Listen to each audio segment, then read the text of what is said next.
सारवचन राधा स्वामी वार्तिक हजूर स्वामी जी महाराज के वचनों का संग्रह है। ये वचन सत्संगों तथा अन्य चर्चाओं के दौरान सत्संगियों ने नोट किए थे। स्वामी जी महाराज के परम धाम सिधारने के कुछ वर्ष बाद इनका संग्रह करके पुस्तक रूप में छपवाया गया और सन 1902 में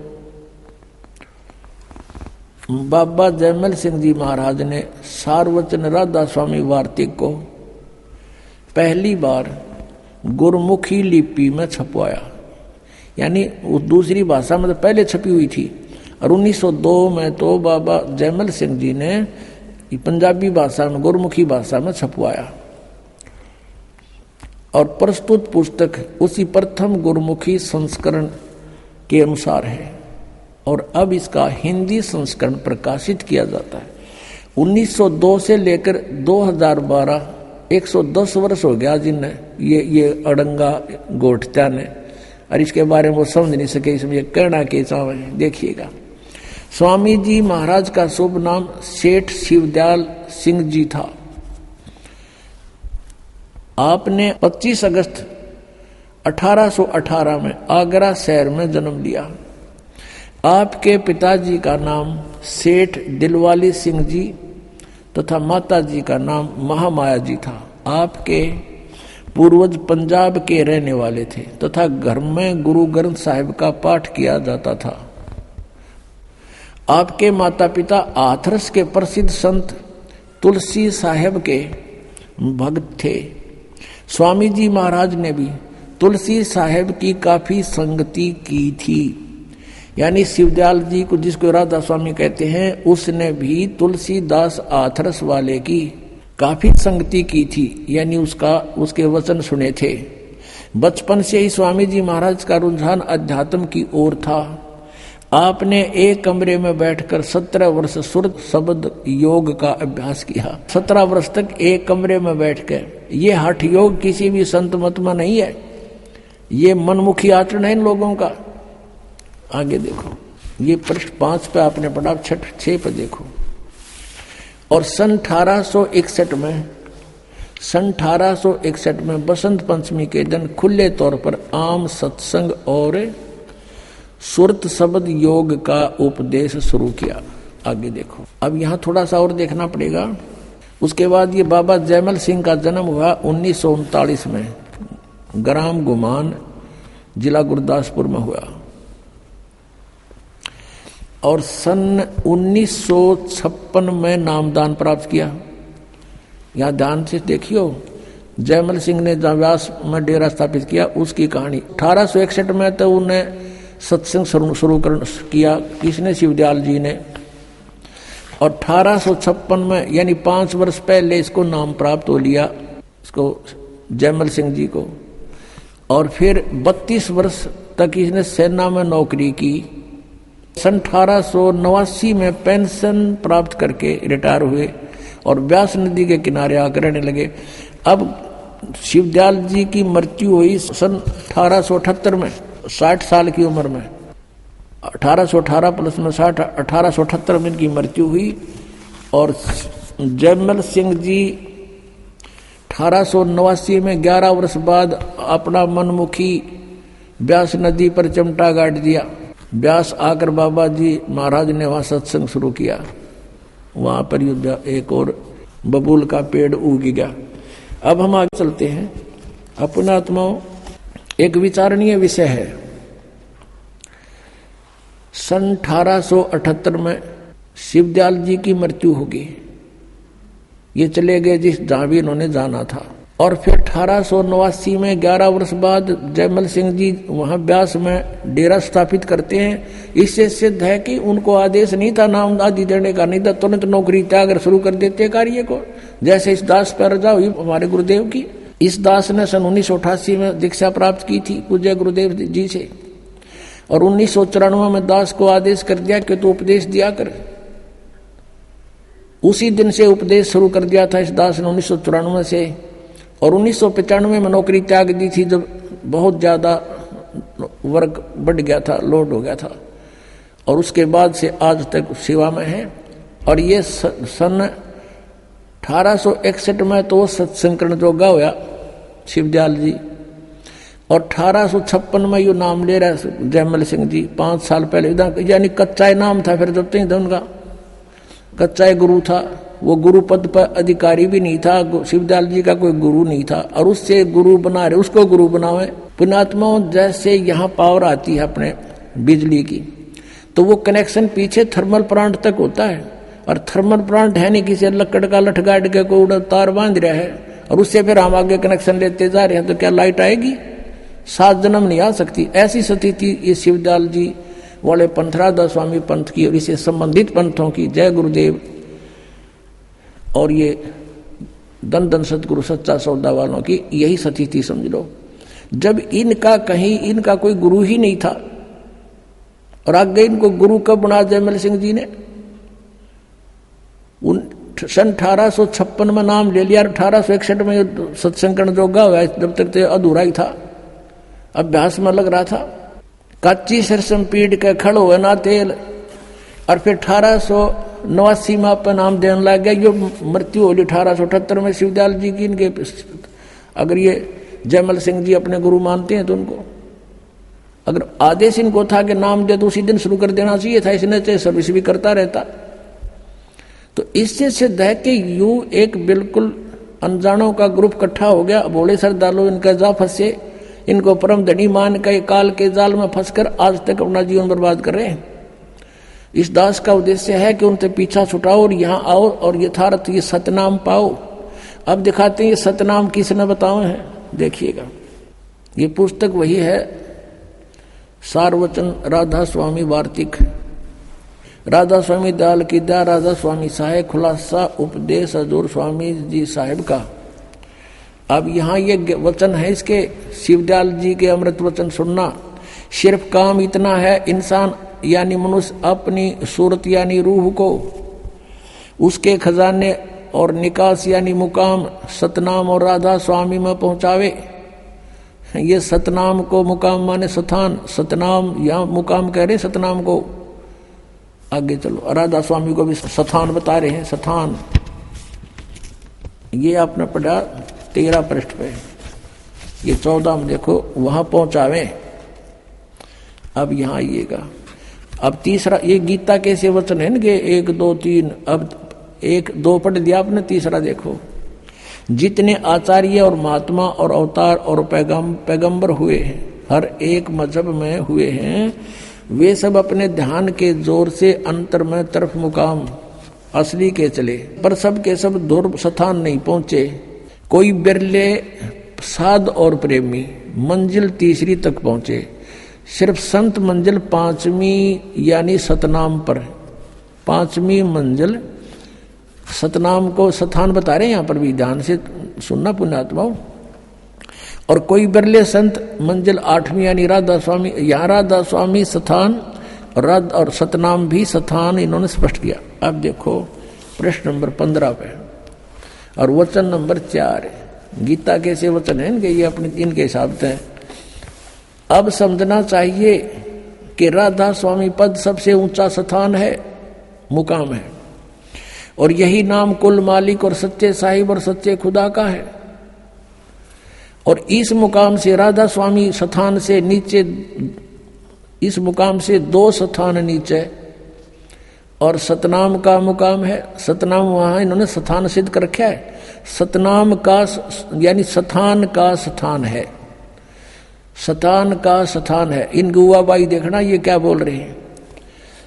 और कि अभी सतनाम को आगे इन्होंने परिभाषित किया है, डिफाइन किया है, सतनाम के विषय में जानकारी दी है। इस सतनाम को, जिसको संतों ने सतलोक सतनाम, सचखंड सतनाम, सार शब्द सतनाम, सतशब्द सतनाम और सतनाम सतनाम, सतपुरुष सतनाम करके बयान किया है। वाह रे सतलोक के वासियों, ये राधा स्वामी पंथ बिल्कुल काल का जाल है। और ये शिवदयाल जी खुद भूत बने थे, तुम्हारा क्या होगा? अब दिखाऊंगा आपको, वो भूत बने हुए हैं। और फिर भी ना माने तो भाई कति तुमने तो घनी पी रखी है काल की भांग। कबीर साहब कहते हैं, कबीर ये माया अटपटी सब गट आन अड़ी, और किस किस न समझाऊं या कुआ भांग पड़ी। अब ये है शिवजाल जी, इनके परम धनी, जिसने राधा स्वामी कहे हैं। वैसे तो ये बात हो रही है, फिर भी इन्हीं के आधार से हम कुछ दिन चलेंगे तो आपको समझा सकते हैं। इस परम धनी के विचार है ये कि इसका सतनाम समझ में नहीं आ रहा। सतनाम ये क्या चीज है, को स्थान है कि, और फिर ये नाम दे है 5, ओंकार रंकार ज्योति निरंजन सतनाम, उसमें नाम भी है जाप सतनाम और सोहम और सतनाम। कहीं की ईंट कहीं का रोड़ा, हरियो राधा स्वामी कुणबा जोड़ा, ये इन्होंने कर रखा है काम। अब इधर तो सतनाम को क्या बताते हैं, स्थान है, फिर सतनाम, यही सतनाम सतलोक है, सचखंड है, सतनाम भी है, सतपुरुष भी है, सार नाम भी है, सार शब्द भी यही है। अरे वाह रे वाह देवताओं। अब जैसे किसी ने सपने में कार देखी नहीं, पेट्रोल देखा नहीं, सड़क शहर देखा नहीं, जंगली व्यक्ति कहीं 200-300 किलोमीटर शहर से दूर किसी से सुन लिया, कभी कोई भूल भटक कर शहरी व्यक्ति वहां चला गया और उसने कुछ मौखिक ज्ञान सुन लिया उनसे, और फिर वो बताता है अपने वहां जाकर के मैं शहर में सैर सपाटा करके आता हूँ, कार में बैठकर चलता हूँ, पेट्रोल से चलती है, सड़क पर चलती है। तो कोई उसे पूछे भी कार और पेट्रोल शहर ड्राइवर कैसे होते हैं, वो फिर डिफाइन करे। वैसे ही डिफाइन करेगा जिसने देखा है नहीं कुछ भी, कि पेट्रोल भी कार को ही कहते हैं, ड्राइवर भी कार को ही कहते हैं, सड़क भी कार को ही कहते हैं, और शहर भी कार को ही कहते हैं। तो ये है परिभाषा इनकी सतनाम की, शिवजाल जी की है ये। तो अब आगे दिखाते हैं आपको। श्री जयमल सिंह जी सीधे सस माने जाते हैं, जैसे ये मानते हैं शिवजाल जी से उपदेश मिला और उसने राधा स्वामी व्यास में अपने डेरे की स्थापना कर दी। वही 5 नाम। उनका उत्तराधिकारी हुआ श्री सावण सिंह जी। अब वो शिवजाल वाला ही कुएं का पानी जयमल सिंह में था, जयमल सिंह जी में, तो वही जल वही विचार सावण सिंह जी में आए, और सावण सिंह जी के शिष्य बने श्री बिलोचिस्तानी सामस्ताना श्री खेमामल सिंह, श्री खेमामल जी, जिन्होंने सच्चा सौदा सिरसा में ये डेरे की स्थापना अलग से कर दी, क्योंकि इनको आदेश नहीं दिया सावण सिंह जी ने नाम देने का। उसमें ये 2 अधिकारी बन गए, एक तो कृपाल सिंह और एक ये श्री खेमामल सिंह जी। इन दोनों में आपस में ठनगी, और सावण सिंह जी ने जगत सिंह जी को, एक सरदार जी को उत्तराधिकारी बना दिया, दोनों बाईपास कर दिए। तो इन्होंने एक ने तो यहाँ बना लिया करके सच्चा सौदा सिरसा में खेमामल सिंह जी ने, और दूसरे ने कृपाल सिंह ने जी ने दिल्ली में चिमटा गाड़ दिया अपना मनमुखी। और कृपाल सिंह जी से फिर एक ठाकुर सिंह जी बागी हो गया, क्योंकि उसने राजेंद्र सिंह को दे दी गद्दी, ऊंचा हुआ था ठाकुर सिंह, उसने नारा चिमटा गाड़ दिया, अलग से शुरुआत कर दी। आगरा से ही पंथ निकला है एक जय गुरुदेव पंथ मथुरा में। वो मथुरा वाला जो जय गुरुदेव, वो भी समझ लो उससे कुएं का पानी शिवजाल जी वाले का है। और वही 5 नाम वो देते हैं काल के 5। तुलसीदास हाथरस वाले कहते हैं 5 नाम काल के जानो, ये 5 काल के जाप है। उनकी घटरामायण में दिखाएंगे आपको। अब आपको दिखाते हैं इनका सतनाम मना समझ मारा। फिर सावण सिंह जी ने सतनाम को कैसे डिफाइन किया ये दिखाते हैं। ये देखिएगा संत मत प्रकाश भाग 3। ये है श्री सावण सिंह जी महाराज, ये है इसके लेखक, यानी इसके वचनों का संग्रह है ये श्री सावण सिंह जी का। ये है संत मत प्रकाश भाग 3। इसके प्रकाशक है जगदीश चंद्र सेठी, सेक्रेटरी राधा स्वामी सत्संग व्यास, डेरा बाबा जयमल सिंह। मुद्रक हैं गोपसंस पेपर लिमिटेड। संत मत प्रकाश भाग 3 और 102 पृष्ठ पे यहां देखो, सचखंड या सतनाम चौथा लोक है। सचखंड कहो या सतनाम, चौथा लोक है सतनाम, 106 पृष्ठ पे। वही सत्संगी कहता, हजूर जहां राम नाम का जस महिमा होता हो, कोई प्रसंग चल रहा है इनका, तो महाराज जी सावन सिंह जी कहते कौन से राम का जिक्र कर रहा है तू? वही सत्संगी, क्या राम बहुत सारे हैं? महाराज जी कहते हैं सावन सिंह जी के 4 राम हैं। आपका इशारा कौन से राम की तरफ है? यहां देखो 107 पृष्ठ पे। सत्संगी कहता है हजूर चारों राम को खोल कर बताइए। अब महाराज सावन सिंह जी लागे डिफाइन करन, एक राम दशरथ घर डोला है, एक राम घट घट में बोला है, एक राम का सकल पसारा, एक राम त्रिभुवन से न्यारा। पहला राम राजा दशरथ के बेटे जो त्रेता युग में हुए और अवतार थे, आए और अपनी ड्यूटी अदा करके चले गए, लेकिन अब हमें न मिल सकते हैं, हमारा काम नहीं कर सकते। दूसरा राम मन है जो घट घट में व्यापक है, और तीसरा राम ब्रह्म है जो सारी त्रिलोकी को पैदा करता है, पालता और नाश करता है। चौथा राम सतनाम है। वाह रे देवताओं, चौथा राम सतनाम है। वहां तो सतनाम सचखंड था, सतनाम सतलोक, सारनाम सतशब्द सतपुरुष, और ये कहते हैं चौथा राम सतनाम, और ये असली राम है।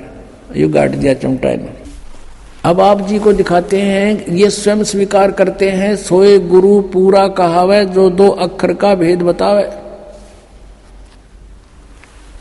अब देखना ये संत मत प्रकाश भाग 4 सावन सिंह जी कृत, हजूर महाराज सावन सिंह जी के सत्संगों का संग्रह, भाग 4 सत्संग व्यास। संत मत प्रकाश भाग महाराज सावन सिंह जी, प्रकाशक हैं सेवा सिंह, सेक्रेटरी राधा स्वामी सत्संग व्यास, डेरा बाबा जल सिंह, जिला अमृतसर। मुद्रक हैं Sartaj printing press, Tanda road, Joshi state, Jalandhar. अब इसके 261 पृष्ठ पर चलते हैं। 261 पृष्ठ पे ये वही संत मत प्रकाश भाग 4। इस पे एक वाणी है शिवदयाल जी की, उसको खोलने चले हैं, उसका अनुवाद करने चले हैं सावन सिंह जी। अक्षर रूप निरखती चाली छोड़ दिया अब देश बिगाना, यह संसार सर है, जो अक्षर है वह ब्रह्म है और नी अक्षर पार ब्रह्म है। जब यह संसार बना हम इस महल दुनिया में गुजारा करते आ रहे हैं, किंतु अब गुरु की कृपा से आत्मा इस महल को छोड़कर सतलोक को जा रही है। अब गुरु ग्रंथ साहिब में बड़े गहरे और गुप्त रहस्य हैं। एक स्थान पर आता है 52 अक्षर लोक त्रय, सब है कुछ इनके माही, ये अक्षर खिर जाएंगे वो अक्षर इनमें नाही। गुरु ग्रंथ साहिब के इस 340 पृष्ठ पे ये इन्होंने इसको डिफाइन किया। फिर आगे क्या है गुरु ग्रंथ साहिब में इस 1171 पृष्ठ पे ये बता रहे हैं कि कुछ और भी है। इसके विषय में गुरु ग्रंथ साहिब में लिखा है 52 अक्षर से न्यारे के बारे में। सोई गुरु पूरा कहावे 2 अक्षर का भेद बतावे, एक छुड़ावे एक लखावे तो प्राणी निज घर को पावे। फिर कहते हैं जे तू पढ़िया पंडित बिन 2 अक्षर 2 नावा, प्रणवत नानक एक लंगाए जे कर सत समावा। यदि तू गुणी हो ज्ञानी हो तो वे अक्षर बताओ, वे अक्षर पार ब्रह्म है। ये अनुवाद तो है इसकी, इस वाणी का अनुवाद है इन 2 अक्षरों के बारे में सावन सिंह जी का, लेकिन वास्तविक वाणी का ये अर्थ नहीं बनता। या पे कह रहा वे अक्षर का बताओ, और आप पे कह रहा है ये वो अक्षर पार ब्रह्म है, पार ब्रह्म है। एक अक्षर ने दुनिया बनाई और एक ने सतलोक बनाया। यही कबीर साहब कहते हैं, कहे कबीर अक्षर 2 भाग। अब देखो कबीर साहब की वाणी को रेफरेंस में ले रखा है, हवाला दे रखा है। कबीर परमेश्वर की वाणी कहती 2 अक्षर को बोलना होता है, जाप करना होता है, ये कह पार ब्रह्म है। और होएगा खसम तो लेगा राख, यदि इस 2 नाम के उपदेश देने वाला सही अधिकारी होगा 2 अक्षर का। इसमें एक ओम है, एक तत् है, गुप्त है वो। तो अगर सही अधिकारी होगा तो समय आने पर तेरी रक्षा होगी, अन्यथा कोई लाभ नहीं होगा। झूठे गुरु से भी ये 2 अक्षर का नाम ले लिया सतनाम तो भी यूजलेस है। ये आदि गुरु ग्रंथ साहिब यानी गुरु ग्रंथ साहिब में 329 पृष्ठ पे ये कबीर जी की वाणी लिखी है। फिर गुरु नानक साहिब कहते हैं 1 अक्षर हर मन वसै नानक होत निहाल, तो ये तो एक अक्षर फिर आ गया, ये 2 अक्षर तो न्यारे हैं, ये तो सतनाम है 2 अक्षर का, और ये एक नाम है, ये सार नाम है, आदि नाम है। नानक होत निहाल, उस सार नाम से निहाल होंगे जीव। और देखो ये आगे इसके आसपास घूम रहे हैं सारना उसके सतनाम के। एक स्थान पर गुरु साहिब फिर कहते हैं, वेद कतेब समृत सब शासत, इन पढ़ा मुक्त न होई, एक अक्षर जो गुरुमुख जापे तिसकी निर्मल होई। ये आदि नाम भी गुरु से लेकर जाप करने का है, ये साधना करने का। वो कहते हैं वो नाम जाप करने के नहीं है, सुमन करने के नहीं है, वो तो उसकी साधना करनी। साधना टट्टू ही करोगे जो जाप पेगा ना बेरा तुमने। एक अक्षर जो गुरुमुख जापे, गुरु का गुरुमुखी होकर गुरु का शेष होकर जाप करे, तिसकी निर्मल सोई। आदि गुरु ग्रंथ साहिब इस पृष्ठ पर लिखे हैं 747 पर। देखो अब सावण सिंह जी डिफाइन करते हैं संतों की वाणी को, वह अक्सर आपके अंदर है ये, और पार ब्रह्म जाकर मिलेंगे, मेरे पास है भूत बने पास मिल लेंगे। ये संत तो कह रहे हैं मुख से जाप करना है ये अक्षर दोनों, और एक भी वो सार नाम भी। यह धर्म हमारा धर्म नहीं, ये जात हमारी जात नहीं, ये देश हमारा देश नहीं, हमारा देश सचखंड है, हमारी जाति सतनाम। वारे महर्षियों सतलोक के वासी इवन जाति सतनाम, इनका सतनाम मना समझ हमारा, ये जाएंगे कहाँ। और फिर आगे क्या बता रहे हैं कि अंदर शब्द के दर्जे हैं, ओम शब्द, सोहम शब्द और सत शब्द। ये सोहम शब्द परमात्मा कहते हैं, सोहम शब्द हम जग में लाए, किसी भी शास्त्र में सोहम शब्द नहीं है। अब पुण्यात्माओं, जिनका ज्ञान ही जीरो है, जिनकी थ्योरी ही बेसलेस है, निराधार है, तो उनका प्रैक्टिकल क्या होगा। इससे अंडरस्टूड है कि ये यूजलेस जाप हैं, 500 नाम काल के हैं। ये देखें घट रामायण तुलसी साहेब हाथरस वाले की भाग 1, वेलविडियर प्रिंटिंग प्रेस इलाहाबाद से भाग 1 है ये, और ये है घट रामायण भाग 1 सतगुरु तुलसी साहेब हाथरस वाले की रची हुई, 2 प्रमाणिक में छपा हुआ है। अब इसके 27 पृष्ठ पर आप देखेंगे, तुलसी साहेब जी के ही ज्ञान को आगे और अड़ंगा बनाकर शिवदयाल जी ने आगे समाज में पेश कर दिया। ये है 27 पृष्ठ, पिंड अंड का भेद। अंतर गुफा तहां चल जाऊं, और जहां साहेब के दर्शन पाऊं, 500 नाम जीव जब भाखा, और 6वां नाम गुप्त कर रखा। ये 5 नाम पर गाटा जोड़े, 6ठा नाम तो ना बताए, ना कहते गुप्त है वो। और 500 नाम काल के जानो, तब दानी मन शंका आनो। निर्गुण निराकार निर्वाणी धर्मराय, ये 5 बखानी। जीव नाम निज कह विचारी, जान बूझ दानी झकमारी। अब जीव वचन, दानी सुनो विधि बात हमारी, हम चले जाऊं पुरुष दरबारी। सुरत नृत ले लोक सिधाऊं, आदि नाम ले काल गिराऊं। और सतनाम ले जीव उबारी, अस चल जाऊं पुरुष दरबारी। अब ये सतनाम और ये आदि नाम ये अलग है, ये 2 अक्षर का नाम है, एक इसमें ओम है, एक गुप्त है, दास बताओगा। ये सतनाम 2 अक्षर का है, और ये आदि नाम ये सार नाम है। इन तीनों का जाप करना है। इस सतनाम का भी 2 अक्षर केगा, और आदि नाम का भी जाप ही करना है। जैसे आपने गुरु ग्रंथ साहिब में पढ़ा कि एक नाम गुरुमुख जापे नानक होत निहाल, ये भी जाप करने का है। ये कहते हैं ना साधना करने का है, जाप करने का नहीं है। और ये राधा स्वामी पंथ, धन धन सतगुरु पंथ, ये एक ही कुएं का पानी है। जय गुरुदेव पंथ मथुरा वाला एक पुस्तक है, सचखंड की सड़क, और ये प्रकाशित है सच्चा सौदा सिरसा से, सतनाम सिंह जी जो गद्दी के दूसरे अधिकारी हैं उनके कर कमलों से। और ये भी वो कुएं का पानी आपको दिखाते हैं, थोड़ा सा फेर बदल कर दिया, समझ गए खींचे तो ये देखिएगा सचखंड की सड़क। अब नाम तय पुस्तक का ओए होए ऐसा है जैसे बस मेटल रोड है, इस पर चढ़े गए सतलोक में, और इसमें कख भी कोनी। देखो इस पुस्तक के नाम ने तो सुनका आदमी कटका मर जा, भाई मिला भगवान बस तड़के। पहला भाग है दासन दास हजूर महाराज सतनाम सिंह जी, डेरा सच्चा सौदा सिरसा हरियाणा से छपी है। ये वही है, धन धन सतगुरु तेरा ही आसरा, पहला भाग है। ये मुद्रक है इंद्रसेन प्रबंधक, परमार्थ उपदेश प्रिंटिंग प्रेस, डेरा सच्चा सौदा, सतनाम सा सतनाम सिंह जी मार्ग, सिरसा, हरियाणा। फोन नंबर इतने। इनके 226 पृष्ठ पर आपको ले चलते हैं। ये है 226 पृष्ठ सचखंड की सड़क।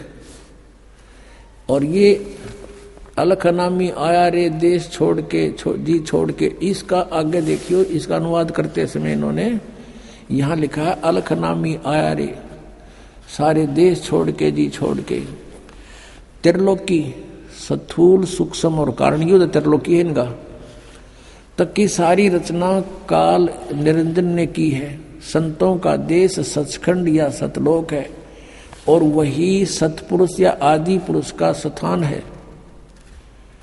इसको कहें सतपुरुष या आदि पुरुष का वही स्थान है और वह अजर अमर अविनाशी और एक सदा एक रस है। वहां चैतन्यता ही चैतन्यता है और प्रकाश ही प्रकाश है। वहां कोई भगवान है नहीं वास्तव में। नीचे पिंड तक की कुल रचना का आदि और अंत वही है और उसी को सतलोक को, अब ये जो है ना संतों का देश सतलोक है, सचखंड या सतलोक है और उसको पुरुष का स्थान है। यहाँ तक तो ये ठीक बोल गए कि सुन ली होगी, 5-6 दिन ढंग से लिख दिया। उसी को सतलोक को, सचखंड को, उसी को सतनाम, सत शब्द और सार शब्द कहते हैं। वाह रे वाह, एक कुएं की भाग है सारी। कहते हैं ये सतलोक है, संतों का देश सचखंड या सतलोक है और वही सतपुरुष आदि पुरुष का स्थान है और उस वो अजर अमर है, चेतनता ही चेतनता है, प्रकाश ही प्रकाश है, वहां कुछ भी नहीं है। और उसी को, इस सतलोक को सतनाम, सत शब्द और सार शब्द कहा जाता है। अब आपको पता लग गया ये एक का कुएं का पानी है जय गुरुदेव पंथ, ये सच्चा सौदा धन धन सतगुरु सिरसा और जगमाल वाली, और ये गंगुआ के अंदर 600 मस्ताना ये भी वहीं से निकला हुआ है। और ये कृपाल सिंह जी का मिशन है जो दिल्ली में, और साथ में वो जो जयमल सिंह जी ने चलाया ब्यास से, आगरा से, सब एक ही कुएं का पानी है और यही जल है उनके पास, यही ज्ञान है जो आपको बताया जा रहा है।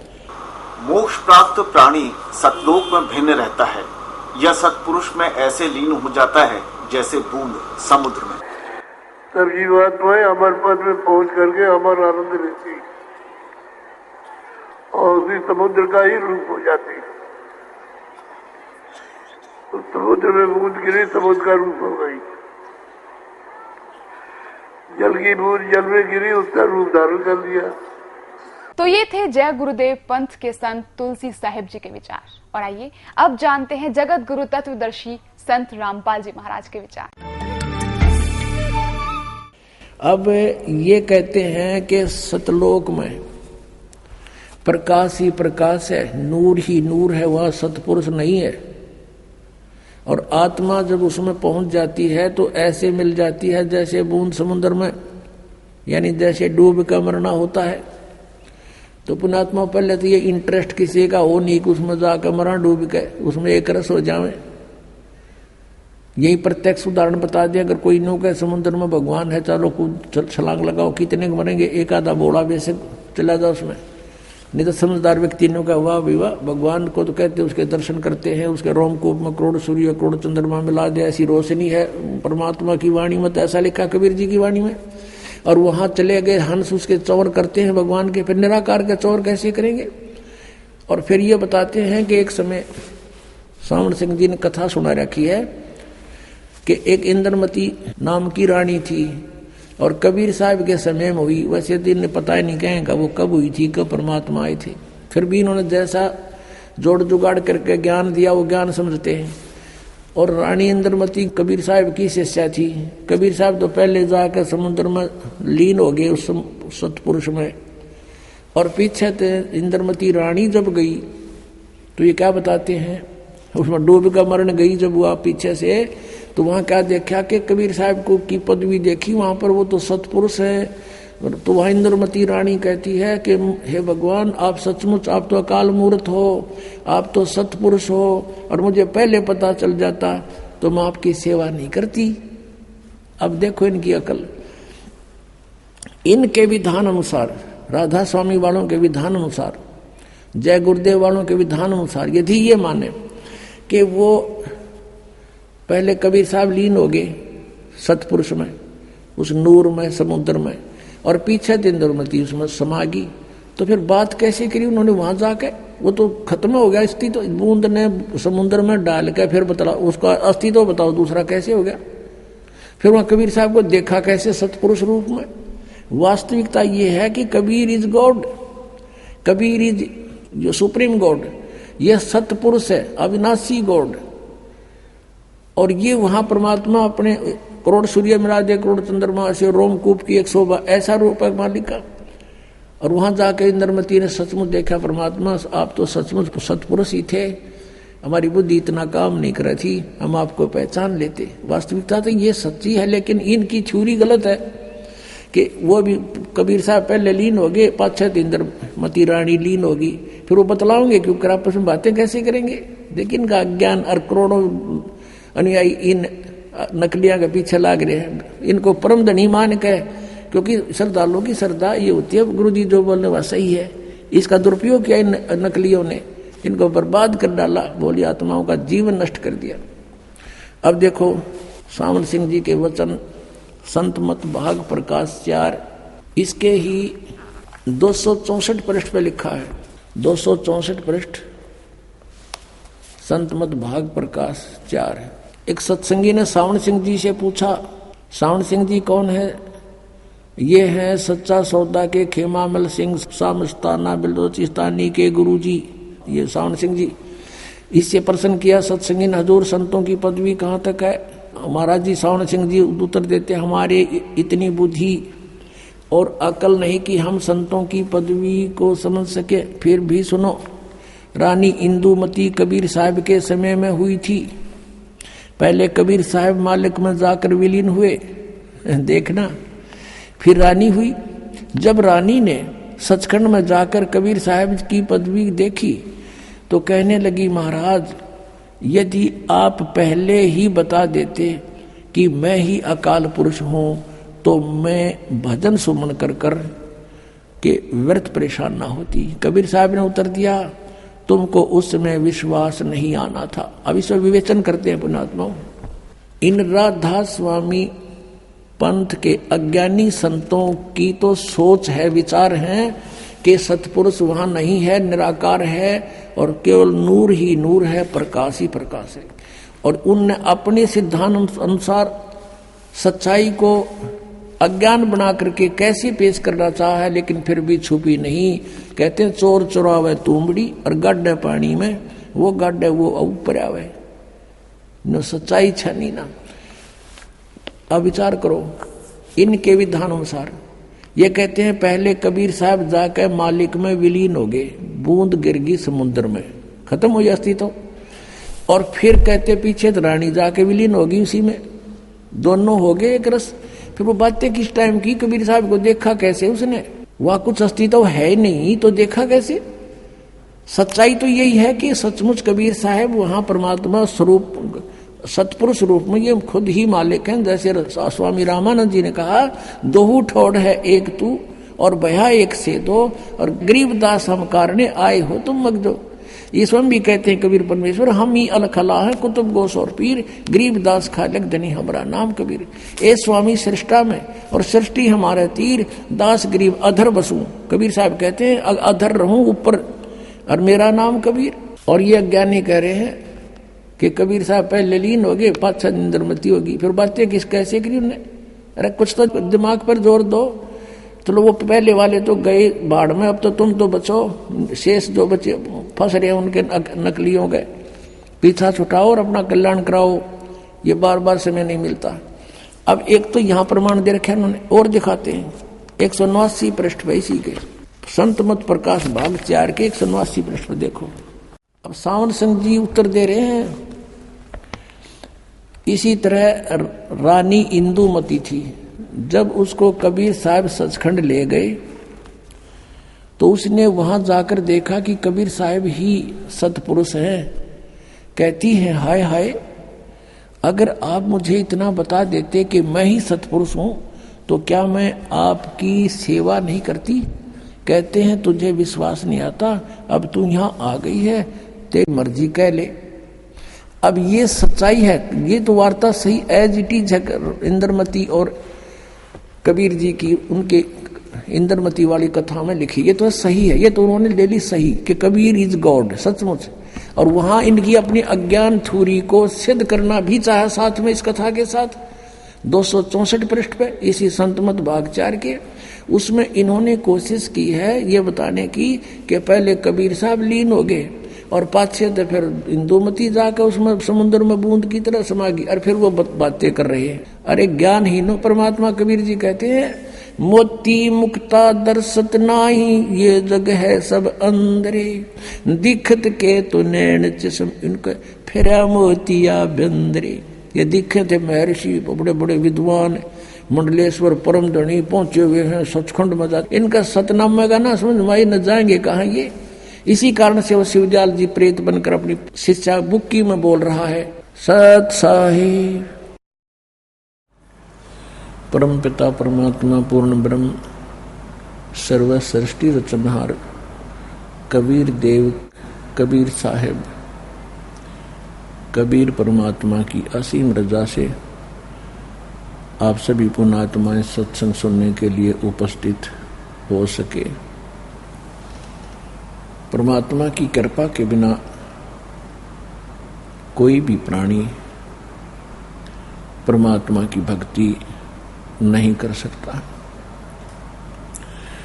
और जो प्राणी भक्ति कर रहे हैं,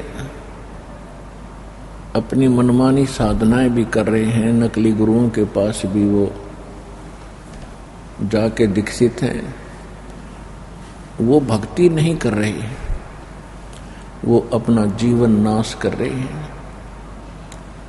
तो सौभाग्य आपका कि आप जी भक्ति कर रहे हैं, विशेष कृपा है आपके ऊपर परमात्मा की, क्योंकि सत भक्ति हम करें तो वही भक्ति होती है। असत क्रिया को करने से कोई लाभ नहीं होता।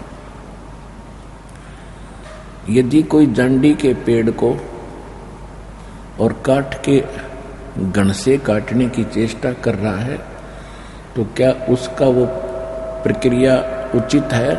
क्या वो अपने उस कार्य में सफल हो सकता है? नहीं हो सकता। किसी जंडी के पेड़ को या किसी भी वृक्ष को काटने के लिए एक तिखी कुल्हाड़ी की आवश्यकता होती है, लोहे की। तो वो अपना सही कार्य कर रहा है जो इस हथियार औजार को प्रयोग करके प्रयत्न कर रहा है। आप जी वो सत साधना कर रहे हैं जिससे परमात्मा प्राप्ति होती है, और जिस साधना के करने से पूर्व में बहुत से महापुरुषों को परमात्मा प्राप्ति हुई है। तो आपका सौभाग्य है कि आप जी परमात्मा की कृपा से सत साधना कर रहे हो, सत्संग में उपस्थित हो रहे हो। अन्यथा इस काल भगवान ने ऐसा कहर तोल रखा है प्रत्येक प्राणी पे,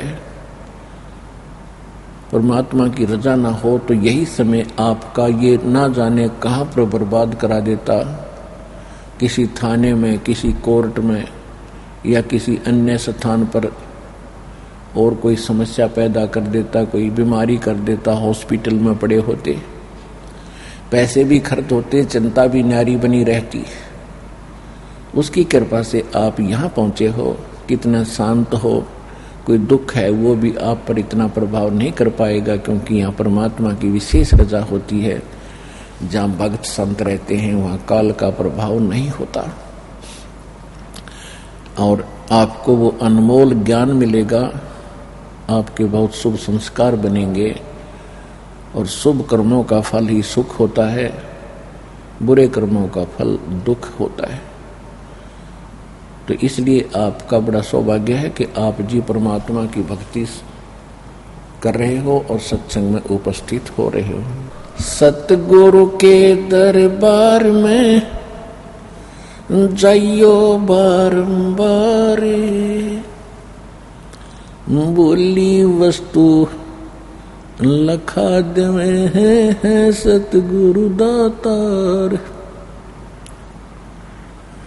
सत्संग की आधी घड़ी और तप के वर्ष हजार, तो भी बराबर है नहीं यूं कहें कबीर विचार।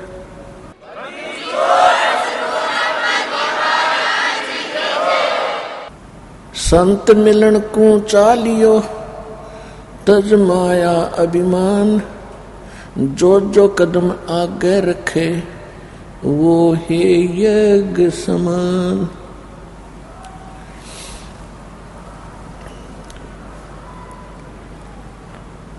संत मिलन को चालियो दिन में कई कई बार, आसोज के मेह जो ये गणा करें उपकार। कबीर दर्शन संत का परमात्मा आवे याद, लेखे में वो ही घड़ी बाकी का समय बर्बाद। साधु दर्शन राम का मुख पे बसे सुहाग, दर्श उन्हीं को होत हैं जिनके पूर्ण भाग। आप जी सभी पूर्ण भागी हैं, भले ही कोई दुख के कारण यहाँ पहुंचा है या कोई परमात्मा प्राप्ति के लिए ही यहाँ आए हैं। आप पूर्ण भागी प्राणी हो और परमात्मा के विशेष कृपा पात्र हो। तो सत्संग में आने से प्राणी को ज्ञान होता है कि मनुष्य शरीर किस लिए प्राप्त होता है, हमारा कर्तव्य क्या है, हम कर क्या रहे थे। हम सभी पहले अपनी जो साधनाएं कर रहे थे वो परंपरागत साधनाएं थी, उनको सही मानकर कर रही थी। और जिस समय हमें सत्संग प्राप्त हुआ यानी सतगुरु मिले, यथार्थ ज्ञान प्राप्त हुआ, तो सत्संग में आने से हमें पता चला कि हम जो साधनाएं कर रहे थे वो सदग्रंथों के विपरीत थी। मनमानी साधनाएं हम कर रहे थे, सुनी सुनाई देखा देखी लगे हुए थे। एक लोक वेद के आधार से हम अपनी भक्ति क्रियाओं को कर रहे थे। लोक वेद होता है अक्षेत्रीय ज्ञान, यानी सुनी सुनाया ज्ञान जो यथार्थ ना हो उसको लोक वेद कहते हैं। अब 600 वर्ष पहले परमात्मा इस कलयुग में स्वयं प्रकट हुए थे एक सतगुरु के रूप में। कबीर भगवान वो सारी सृष्टि के रचनहार सत्य पुरुष, अमर पुरुष, उन्होंने एक सिंपल मैन की, एक साधारण नागरिक की भी भूमिका की। परमात्मा ही हमें गाइड करते हैं, परमात्मा ही हमें हर प्रकार की यहाँ जीने की प्रक्रिया सही बताते हैं। परमात्मा ने, कबीर परमात्मा जी ने आकर के सबसे पहले हमें ये सिखाया कलयुग में कि यहाँ पर जो माया जोड़ने की, कोठी बंगले बनाने की जो आपके अंदर एक गलत प्रेरणा है यह व्यर्थ है। इस पृथ्वी लोक पर इसकी कति आवश्यकता नहीं है, ये महामूर्खों का कार्य है। और जब तक हमें सत्संग नहीं मिलता तो हम उसी को सबसे उत्तम मान रहे होते हैं। और जो हम यहाँ पद प्राप्त करने की चेष्टा करते हैं, कोई मंत्री, मुख्यमंत्री, प्रधानमंत्री बनने की हम चेष्टा करते हैं, तो ये भी एक अज्ञानता का प्रतीक बताया है। कौन सी अज्ञानता का? जो अध्यात्म ज्ञान के विपरीत है। हमेशा जगत और भक्त का आपस में मतभेद और विरोध इसी बात पर रहा है कि जो सत्संग भक्त होते हैं उनका विधान आध्यात्मिक तरीके से और धर्म नीति होती है, और जगत की जो आधार है वो राजनीति होती है, और जगत का व्यवहार उनका परम कर्तव्य मान बैठे होते हैं, वो उसी का निर्वाह करते हैं। तो सत्संग में आने से पता चलता है कि मनुष्य जीवन परमात्मा ने केवल भक्ति के लिए दिया है, मोक्ष प्राप्ति के लिए। इसके अतिरिक्त हम जो भी क्रियाएं कर रहे हैं, संतानों उत्पत्ति, पेट के लिए एक दूसरे की छीना झपटी, रिश्वतखोरी, मिलावट करके अपने कोठी बंगले बनाने की हम चेष्टा कर रहे हैं। तो ऐसी जिस भी पशु पक्षी की जैसी सामर्थ्य है वो भी ऐसा ही कर रहा है। अब संतान उत्पत्ति सब प्राणी करते हैं, उनकी पालन पोषण की चेष्टा और चिंता सभी को सेम है जैसी आप जी को है।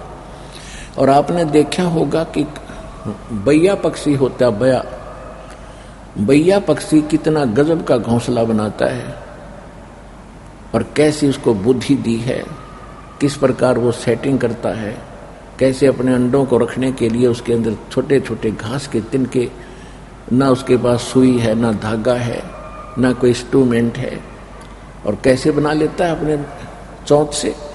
तो ये इस तरह की चतुरता करते हम यदि मनुष्य जीवन को भी ऐसे ही व्यर्थ करेंगे तो ये हमारी बुद्धिमत्ता नहीं है।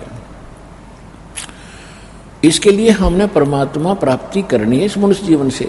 और परमेश्वर ने आकर के एक साधारण नागरिक का भी एक रोल किया, भूमिका की, कि सभ्य समाज और सभ्य नागरिक कैसा होना चाहिए। अपने 10 नाखूनों की मजदूरी से अपना निर्वाह करे, किसी की चोरी, लूट, खसोट, जारी ये बकवाद करके यहाँ कोठी बंगले कती नहीं बनावे, ये पाप का मूल कारण है।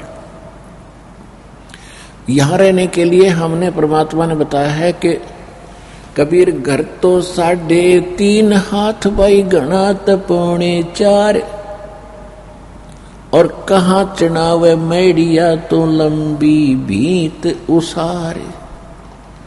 के भोले प्राणी, कहाँ लंबी लंबी द्वारे मना करके तू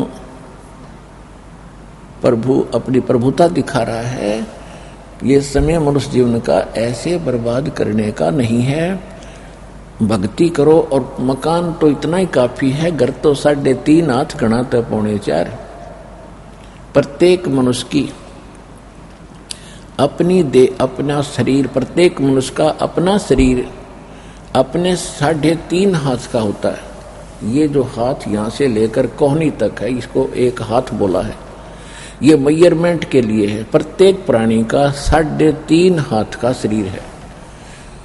तो परमात्मा कहते हैं आपने चाहे 4 कमरों की कोठी बना ली और ऊपर नीचे 8 कमरे बना लिए, एक ही कमरे में एक कोने में एक चारपाई के ऊपर आपने विश्राम करना होता है, बाकी शेष आपका व्यर्थ है।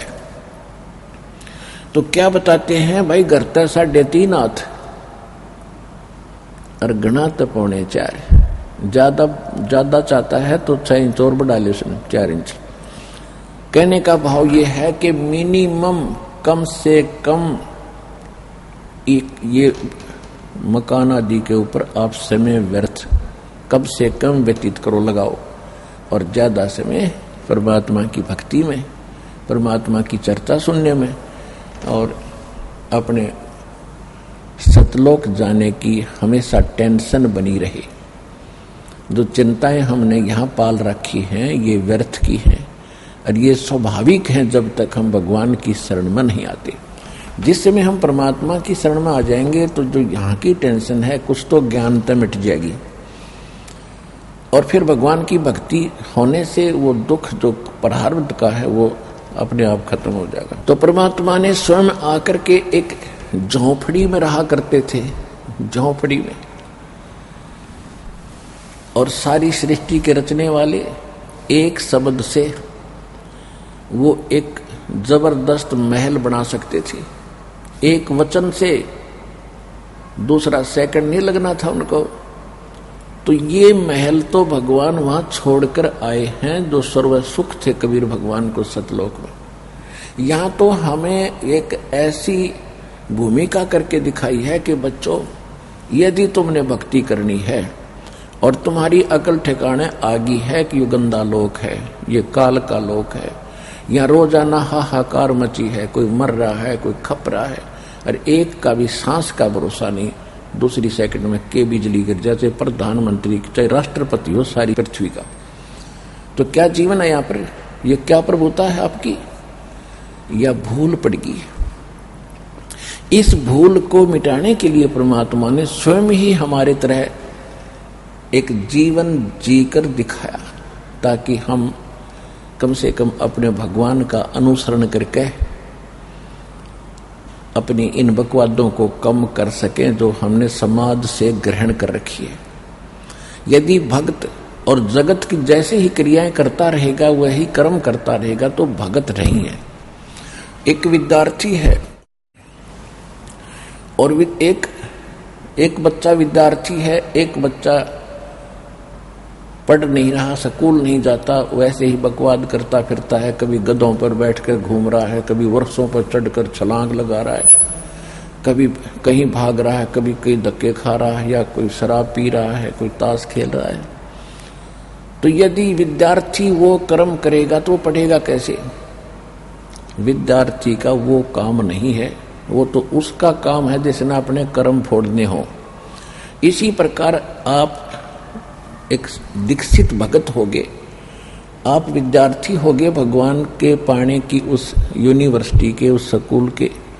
आप जी ने वो क्रिया करनी पड़ेगी जो भगत की यानी विद्यार्थी की होती है, और अन्य समाज चाहे कुछ भी कर रहा है उस पे आपका ध्यान नहीं जाना चाहिए। कोई कोठी बनाता है, बनाने दे। कोई डीजे बजाता है, बजाने दे, फोड़न दे करण मुसन अपने। कोई शराब पीता है, चौधरी पाक क्या अंडे। आपके भगवान के ज्ञान के आधार से आपको आपके और उसके भविष्य की तुलना करनी चाहिए। क्या बताते हैं? 3 लोक का राज जीव को जय कोई दे, लाख बधाई क्या करे जय नहीं नाम तेने। यदि 3 लोक का भी कोई राजा बन जा, यदि वो भक्ति नहीं कर रहा है तो धिक्कार है उसके जीवन को। राम रटत निर्धन भला भाई टूटी घर की छान, वो सुंदर महल किस काम के जा भक्ति नहीं भगवान। परमात्मा कहते हैं कि भगवान की भक्ति करने वाला वो भक्त परमात्मा को बहुत प्रिय है और बहुत ही धनवान है वो भक्ति मार्ग में, जिसकी झोंपड़ी की चाहे ऊपर की छत भी टूटी हो लेकिन भक्ति कर रहा हो।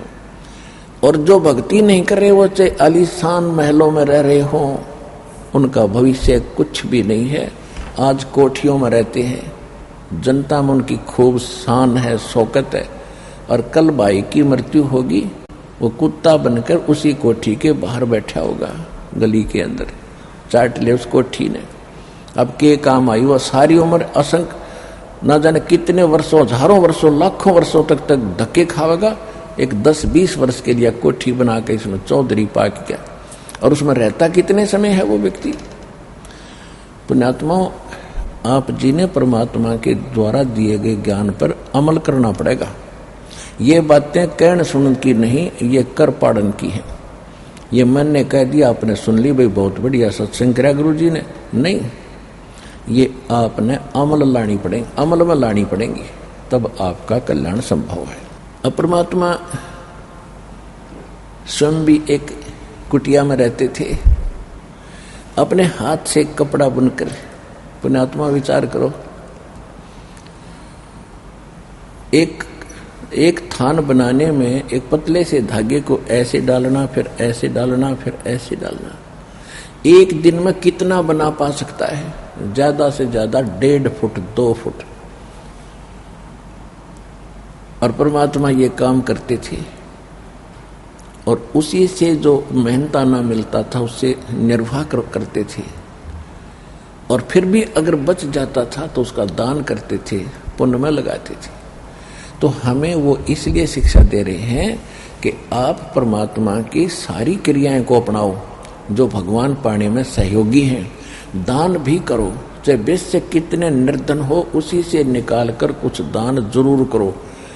जैसे आप जब इस ज्ञान से पूर्ण रूप से परिचित हो जाओगे इस मार्ग से, तो फिर आप आनाकानी नहीं कर सकते दान करण में। कैसे? जैसे एक किसान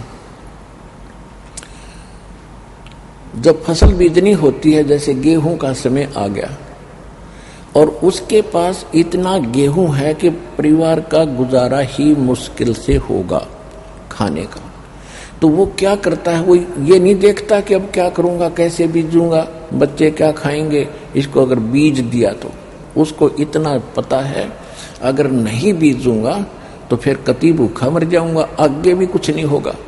तो वो चाहे उसने उधार लेकर किसी से बीजना पड़े, वो बीज जरूर बीजेगा। और उसके बीजने के बाद भी फिर बहुत सा काम है, वो सारे खर्च भी करेगा और फिर उसके बाद देखो वो मालो माल हो जाएगा।